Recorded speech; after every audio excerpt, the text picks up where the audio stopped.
Morning everyone, आप सभी का मेरे YouTube channel excellent English education point में स्वागत है।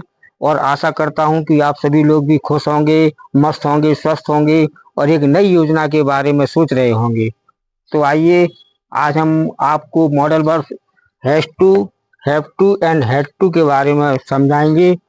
इंग्लिश बोलचाल भाषा में और ग्रामर लैंग्वेज में भी have to and had to use का बहुत ही महत्व है, बहुत ही ज़्यादा इम्पोर्टेंस है। तो देखिए, हैज टू हैव टू का यूज प्रेजेंट टेंस में दबाव व मजबूरी प्रकट करने के लिए किया जाता है और इन मॉडल्स के साथ मेन वर्ब की फर्स्ट फॉर्म का यूज करते हैं। रिकॉग्निशन, इनकी पहचान कैसे बनती है? सेंटेंस के लास्ट में मेन वर्ब के साथ ना है, पढ़ता है, पढ़ती है, पढ़ते हैं ईटीसी वर्ड्स आते हैं। अब आपको मैं स्ट्रक्चर एग्जाम्पल से दे के समझाता हूँ। एंड नेम, जो सिंगुलर सब्जेक्ट है, इनके साथ हैज टू का यूज करते हैं।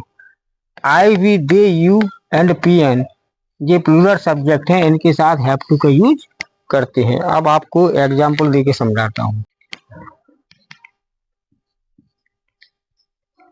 मुझे सुबह जल्दी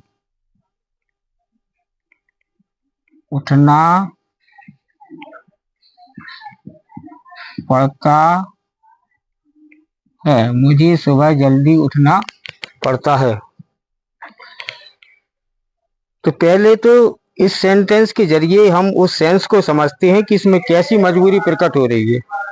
मुझे सुबह जल्दी उठना पड़ता है, तो मेरी कोई मजबूरी है, जैसे कि सपोज दैट मेरा स्कूल सुबह 6 बजे का है या 7 बजे का है। तो जब हम 4 या 5 बजे उठेंगे, जब तैयार होंगे, जब जल्दी तड़के उठेंगे, जब तैयार होंगे, तभी स्कूल जा पाएंगे। तो वो हमारी मजबूरी हो गई कि सुबह जल्दी उठने की। तो मुझे सुबह जल्दी उठना पड़ता है, तो इसके केस कैसे बनाएंगे? I have to get up early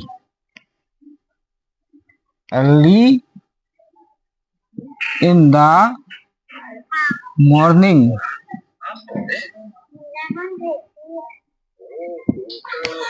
I have to get up early in the morning, मुझे सुबह जल्दी उठना पड़ता है। नेक्स्ट,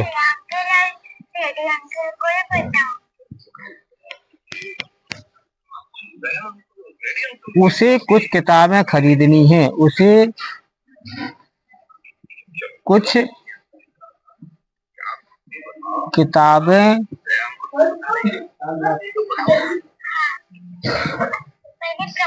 खरीदनी उसे कुछ किताबें खरीदनी है।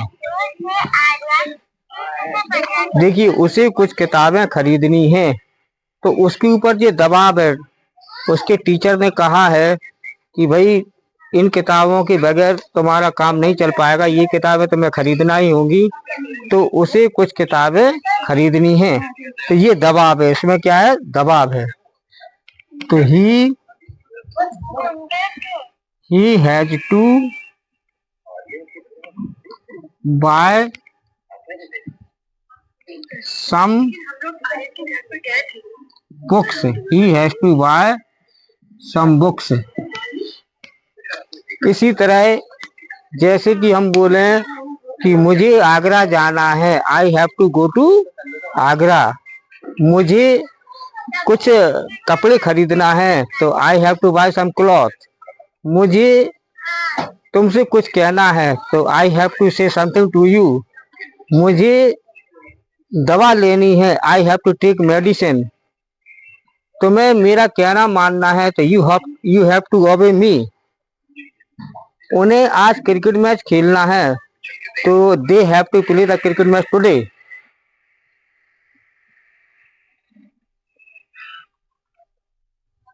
और उसे अपने भाई की मदद करना पड़ती है, तो he has to help his brother.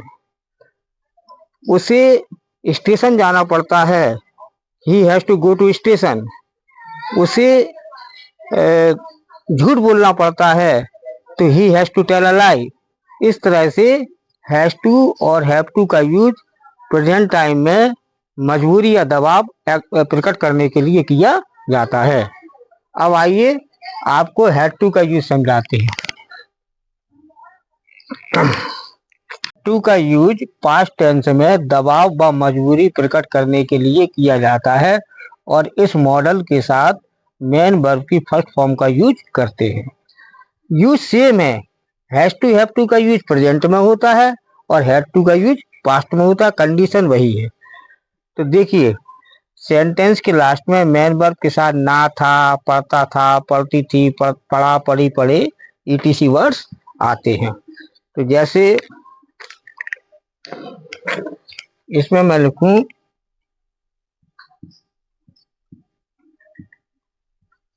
मुझे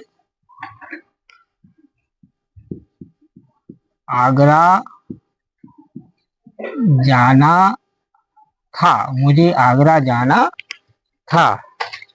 तो I had to go to Agra, I had to go to Agra. मुझे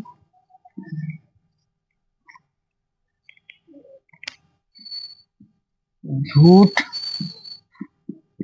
बोलना पड़ता था। तो I had to tell a lie.